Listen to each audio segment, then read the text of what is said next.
Have you ever felt a nameless restlessness? An anxiety that doesn't seem tied to anything specific but is always there, lingering in the background, as if something essential were missing, even when you do everything right. This is the secret anxiety of modern life, and today we are going to understand its root. This feeling is neither frivolous nor a weakness. It is a profound symptom of our time, something that great thinkers like Rollo May have identified as the core of the modern experience. Let's dive deep. Why do we live so mechanically? Why does modern freedom often generate more anguish than? Why do we feel like cogs in a machine even while chasing success? In this video, you will understand the roots of the existential anxiety that consumes you, the crucial part that, and from this deep understanding, we will discover an unexpected key, a concept called creative idleness, that can help you answer these dilemmas and set yourself free. Get ready for a reflection that might change the way you see your own. The diagnosis of the modern soul. A vital distinction that Rollo May, pioneer of existential psychology, brought us is the difference between fear and anxiety. A difference that profoundly illuminates our modern condition. Fear, as May explained, always has a concrete object. We fear specific things: losing a job, falling ill, facing rejection. We can point to it, name it, and often develop direct strategies to manage it. But anxiety is different. It operates at a much deeper, more diffuse level. It is not about a clear external threat. Anxiety touches on threats to our very existence, to the values that are essential to who. It is that unease that seems to strike at the very core of our being. As Rollo May described, it is the apprehension we feel when a value essential to ourselves is threatened. This distinction reveals something crucial about our contemporary society. We have never been so physically safe, with advanced medicine, abundant food, social protections, and paradoxically, we have never experienced so much anxiety. Why? Because modern threats are not primarily physical, but existential. Do you recognize this in your own life? It's that moment when you achieve a goal you worked so hard for, the promotion, the house, the relationship. And yet, after a brief satisfaction, that restlessness returns, as if something fundamental were still missing. It's what we feel while scrolling through social media, comparing our lives to the apparent fullness of others, questioning whether we measure up. It's the paralysis in the face of infinite possibilities. Ironically, the freedom we have conquered to choose our careers, partners, beliefs has become a source of deep anxiety. May called it the anxiety of freedom. Without the imposed limits of previous societies, we face the vertigo of unlimited possibilities and the overwhelming responsibility of creating meaning from nothing. It is the silent terror of wasting our potential, of reaching the end of life and realizing we missed something essential, that we lived a life that, although successful by external standards, was not authentically ours. And perhaps even more painful, it is the feeling of disconnection from ourselves, from others, from the natural world, from a greater purpose. It is the emptiness that arises when we live mechanically, spending days, months, years in routines that do not truly engage our being. Which of these manifestations of anxiety resonates most deeply with the feeling of insignificance in a vast and indifferent universe, the fear that your life might pass without truth, the restlessness of not knowing which path to choose among so many possible, or perhaps the sensation of living a life that is not? Observe how we take refuge in mechanical routine, in the predictability of everyday life. This is not a superficial observation. It is a profound diagnosis of what Rollo May identified as our main defense against existential anxiety. Following the predetermined flow of life, school, college, career, family, retirement offers seductive comfort. Decisions are already structured, expectations clearly defined. This autopilot life does not require us to face the most disturbing questions. What do I really want? What is my unique purpose? Is this life I am building truly mine? The conventional path exempts us from the dizzying freedom of self-creation. But this refuge comes at a devastating cost: alienation from ourselves. Gradually, a chasm forms between who we are and who we have become. I once met an executive who, after 20 years building a successful career, confessed to me, "Sometimes I look in the mirror and I don't recognize the person I see. I no longer know who I am beyond the titles on my resume, the car I drive, the house I live in." This is the subtle, yet deeply corrosive pain of living a life that does not emanate from one's authentic center. May observed this phenomenon with precision. We substitute our authentic self for a series of social masks, for roles we play to gain approval, success, security. Our genuine desires, our passions, and our own values are suffocated under layers of internalized external expectations. And then we wonder why we feel this strange emptiness, this disconnection, even when we reach every milestone we were told to aspire to. Particularly revealing is what we might call purposeless activism, the modern compulsion to be permanently busy. Notice how being busy has practically become a virtue in our society. "How are you?" "Busy," we reply with a strange mixture of complaint and pride. The packed agenda, the endless to-do lists, the incessant notifications all serve as elaborate distractions. This hyperactivity without purpose protects us from confronting the void lurking behind our constant movement. Technology has drastically amplified this trend, eliminating the few moments of silence and reflection that remained in our days. The infinite scroll of social media, the passive consumption of content, the constant distractions, all conspire to keep us on the surface of experience, never diving into the depth.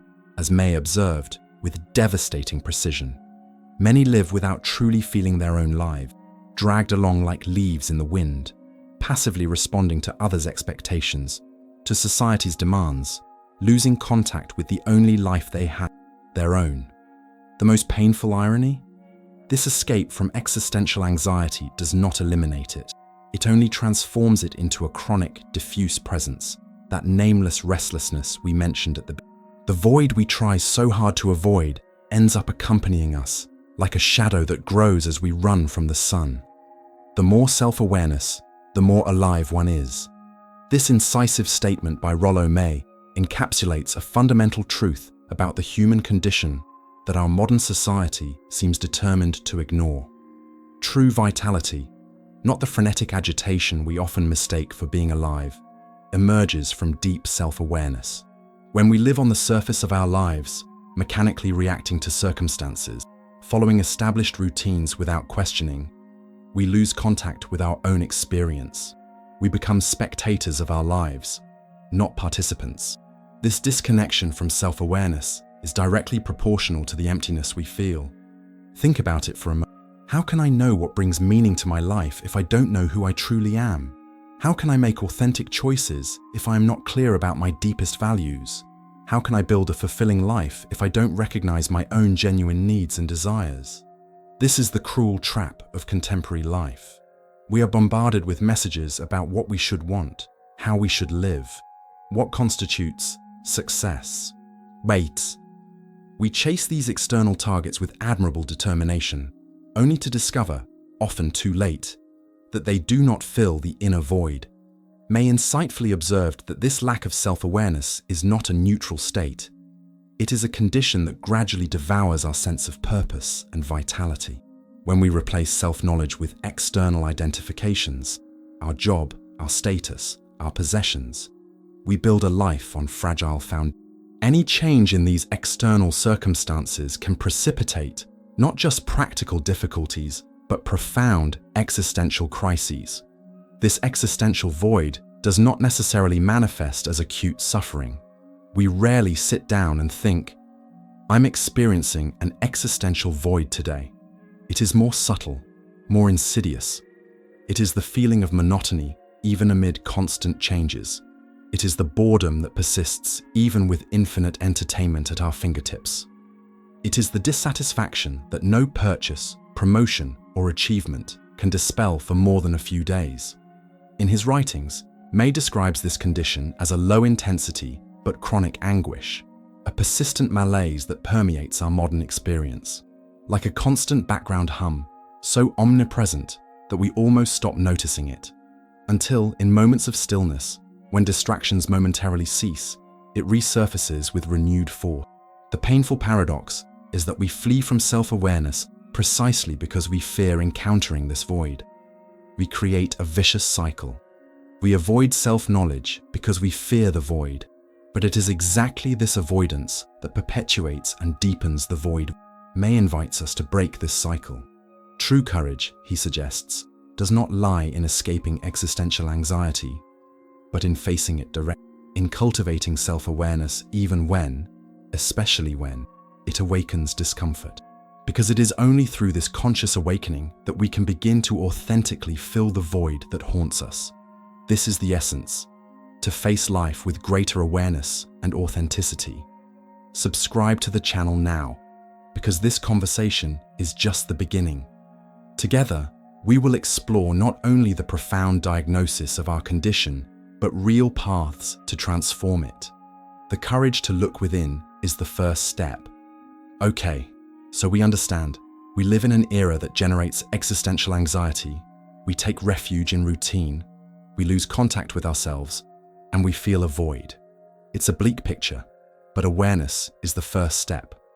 Rollo May's diagnosis precisely illuminates the malaise of the modern soul. It shows us the mirror where we can recognize our condition. And if you felt that shiver of recognition while examining these concepts, if something inside you said, yes, that's exactly how I feel, then we are already on the path to transformation. Because recognition is the beginning of awakening. Naming our condition is already beginning to regain some power over it. But the natural question that arises now is, how do we get out of this? How can we rescue our vitality and sense of meaning amid this reality? If empty busyness doesn't work, if accumulating external achievements doesn't fill the inner, what does? This is not a trivial question. We are talking about the fundamental quality of our existence, about the taste of our days, about the feeling we have when we wake up in the morning. And the answer cannot be superficial. We are not looking for another productivity hack, another wellness tip, or another fleeting trend. What we need is a paradigmatic shift, a fundamental reorientation in how we conceive our relationship with time, work, and ourselves. We need an answer that not only alleviates the symptoms, but treats the root of the existential anxiety that May diagnosed so precisely. And what if I told you that this answer already exists? That contemporary philosophers and sociologists have explored paths that directly respond to the void May identified? That there is an approach that does not require you to abandon your current life, but to transform it from within? It would be easy to remain only in the diagnosis, in the theoretical understanding of our condition. But that is not enough. We need a practical, tangible path that allows us to transcend this existential trap without falling into another superficial formula or prefabricated solution. This is where a complementary but profoundly practical and revolutionary concept enters: creative idleness, proposed by the Italian sociologist Domenico De Masi. This concept is not just an abstract theory. It is a direct and profound response to May's existential diagnosis. It is the antidote to the empty anxiety of modern life. What makes creative idleness so powerful is precisely its ability to respond to existential emptiness, not with more frenetic activity, not with more doing for the sake of doing, but with a radically different mode of being that reconnects work, pleasure, and learning into an integrated experience of life. This response is not an escape from reality, but a more conscious and meaningful way of inhabiting it. It is not a temporary spiritual retreat, but a reconfiguration of everyday life. And most importantly, it is not an external solution you need to acquire, but a potential that already exists within you, waiting to be cultivated. The practical path: creative idleness as a response.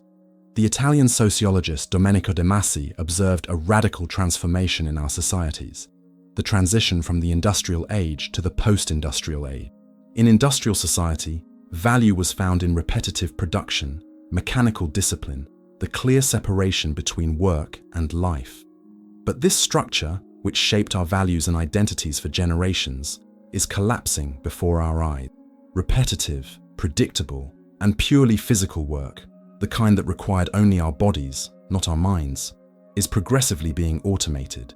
Artificial intelligence, robotics, and automation are eliminating precisely the types of jobs that constituted the backbone of the industrial era. This is not futurology. It is our present. And yet, we remain trapped in what De Masi calls the work ideology, the belief that our value is exclusively tied to our productivity, that time not dedicated to work is wasted time, that being busy is a virtue in itself. This ideology imprisons us in a model that is becoming obsolete before our very eyes. This obsession with work has deep roots.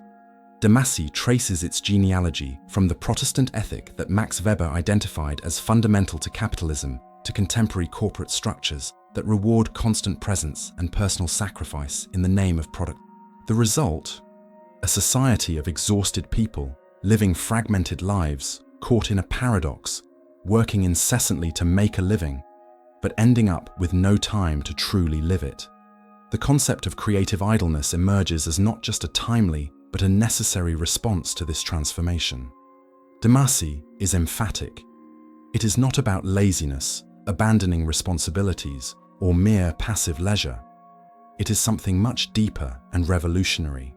It is crucial to understand that creative idleness is not a sophisticated form of procrastination or a justification for indolence. It is, in fact, a state of heightened and intentional consciousness where different dimensions of human experience, traditionally kept separate, integrate harmoniously and synergistically. Creative idleness proposes the conscious integration of three fundamental dimensions of human experience that industrial society taught us to rigidly separate: work, study, learning, and leisure play. Instead of compartmentalizing our lives, working out of obligation, studying out of necessity, and only then, in leftover moments, experiencing pleasure, De Masi proposes a harmonious fusion of these dimensions. Imagine activities that simultaneously involve value production, work, the expansion of your horizons, learning, and genuine pleasure, leisure. This is the core of creative idleness, not the absence of activity, but the presence of meaningful activities that fully engage the human being. De Masi offers concrete examples of this integration. The scientist passionate about his research, the artist absorbed in his creation, the craftsman immersed in his craft, all experience states where work, learning, and pleasure merge into a unified experience. They are not working in the traditional sense, nor merely having fun. They are in a state of total engagement that transcends these limiting categories. This conscious integration responds directly to the existential void identified by May. Alienated work, devoid of personal meaning, is one of the main sources of modern anxiety. Creative idleness offers a way to re-signify not only work, but all of our time, transforming it from a succession of fragmented obligations into a cohesive and meaningful expression of who we really are. Thus, it is not merely about working less, but about qualitatively transforming our relationship with time, with activity, and fundamentally, with ourselves. It is a model that recognizes that genuine creativity, the kind that nourishes the soul and generates meaning, does not flourish under constant pressure, but in the dynamic interaction between effort and relaxation, focus and wandering, structure and freedom. The true power of creative idleness is revealed when we connect it directly to the existential issues identified by Rollo May. We are not just talking about a productivity or superficial wellness strategy, but about a direct antidote to the existential emptiness that characterizes. Consider the mechanical life that May diagnosed, the one in which we follow routines and expectations without questioning, distancing ourselves from our own experience. Creative idleness offers precisely the necessary space for self-awareness to flourish. When we dedicate time to activities that integrate work, learning, and pleasure, whether it's reading a book that expands our understanding while delighting us, cultivating a hobby that develops skills while bringing satisfaction, or engaging in deep conversations that simultaneously teach and nourish us, we create the ideal context for self-discovery. Think about the contrast. The mechanical life keeps us on the surface of ourselves, running from one obligation to another, perpetually distracted. Creative idleness invites us to dive deep, to fully inhabit our experience, to develop a conscious relationship with our activities. It is in this inner immersion that we discover our authentic values, our unique talents, our genuine passions, precisely what May identified as essential for a meaningful existence. This space for self-awareness is not a luxury. It is essential to fill the existential void, because the void is not filled with more activities, more achievements, or more possessions. It is filled with meaning. And genuine meaning can only emerge when we know our authentic values, desires, and purposes.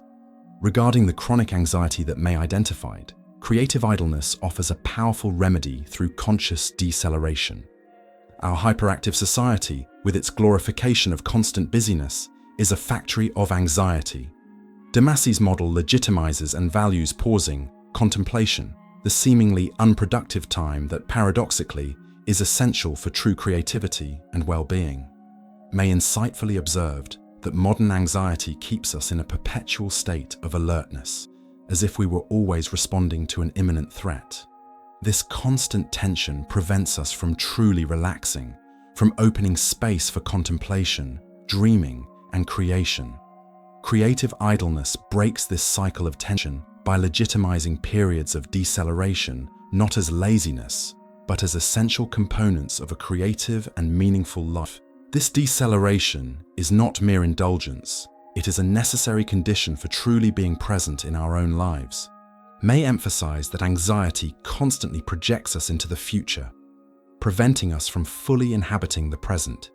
Creative idleness invites us to re-inhabit the present moment, to experience life directly instead of merely planning it or reviewing it. As for the loss of the authentic self that May describes so eloquently, creative idleness represents a radical act of self-reappropriation. By dedicating time to explore intrinsic interests, develop unique talents, and cultivate genuine passions, we reclaim authority over our own identity. Gradually, we begin to recognize ourselves again, not through the social roles we perform or the titles we bear, but through the activities that genuinely attract and energize us. May accurately describes how we lose contact with our authentic self when we identify exclusively with our social functions: professional, parent, citizen. These identities, though important, are only facets of who we are. Creative idleness creates the necessary space to explore the dimensions of ourselves that transcend these limiting roles, to discover who we are when we are not merely functioning as social cogs.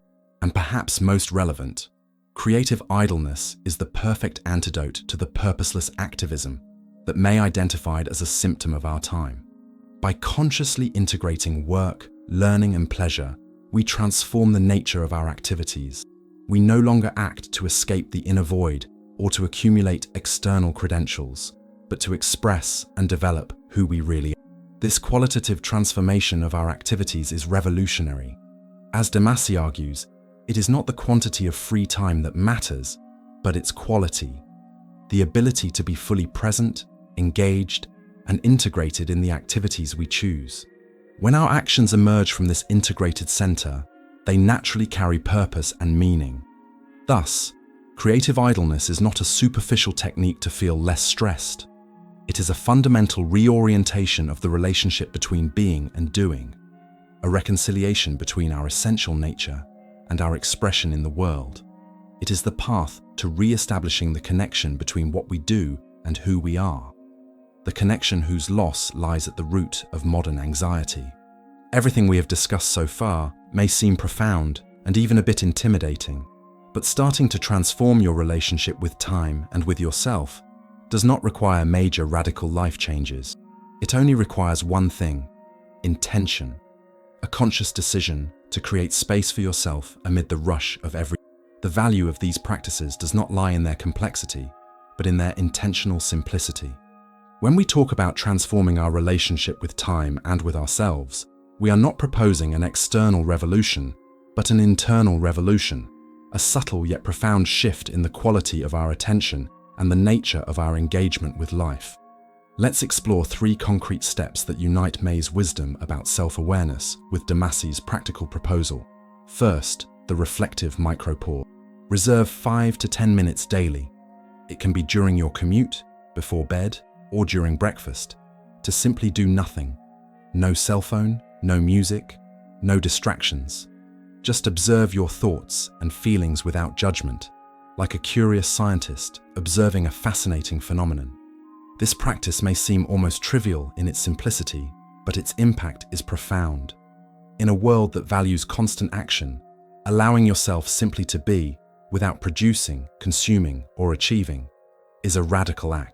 It is in this space of non-doing that the mind naturally calms, insights emerge spontaneously, and we reconnect with our authentic desires and values. As May observed, self-awareness cannot be forced or manufactured. It naturally emerges when we create space for it. These micro-pauses are like small clearings in the dense forest of moments where we can breathe fully and reconnect with our essence.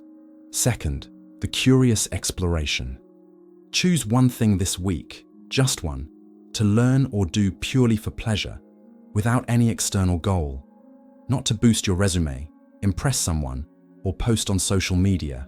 It could be reading about a subject that has always intrigued you, trying a new form of art, cooking something new, or simply contemplating the sunset with. What makes this practice so powerful is the intention behind it. We are not seeking productivity, efficiency, or measurable result.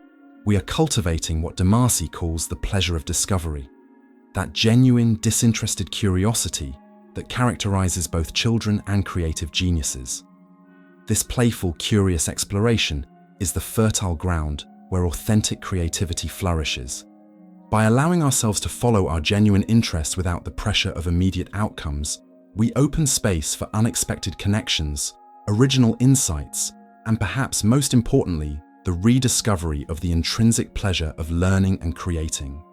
A pleasure often suffocated by the instrumentalization of education and work in our society. Third, the gentle questioning.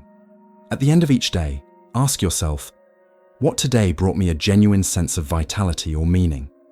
This simple inquiry begins to reorient your attention toward what truly matters, toward the experiences that resonate with your deepest values, precisely what May identified as essential to combat existential emptiness.